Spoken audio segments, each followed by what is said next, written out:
révision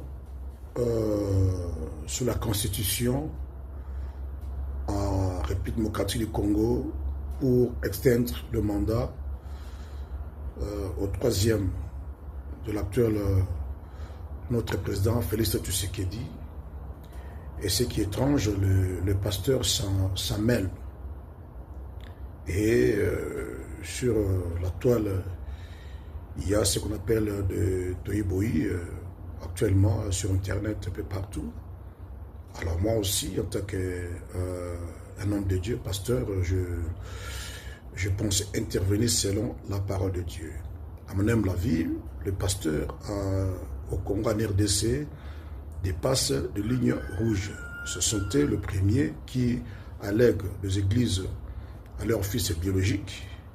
Ce sont eux qui permettent à leurs femmes de diriger des églises, alors qu'ils sont aussi le premier à monter devant la chair pour crier tout haut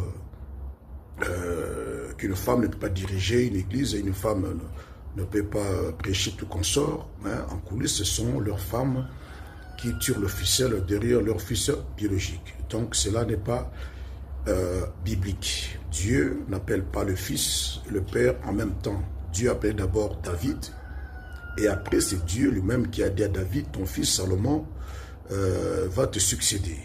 Est-ce que tu fais hériter ton fils dans l'église de Dieu? Est-ce que c'est Dieu qui t'a dit? Dis-nous que c'est Dieu qui t'a dit de faire succéder ton fils à ta place, ou ton cousin, ou ta femme. Ce sont des délires. N'oublie pas que la parole déclare qu'au temps de la fin, chacun de nous passera au jugement dernier par rapport à tout ce qu'il a fait quand il était vivant, en bien et en mal. Dieu vous demandera de compte. Alors pour la révision constitutionnelle en RDC, pour extendre le mandat, troisième mandat de l'État, en ce moment-ci, je ne suis ni pour ni contre, mais je représente la voix de la sagesse. Moi, je pense le pasteur devrait présenter au président de la République une voix de la sagesse, le référendum. Le référendum. Vous voyez, ceux qui veulent que le président continue vont s'exprimer, ceux qui n'en veulent pas vont aussi s'exprimer.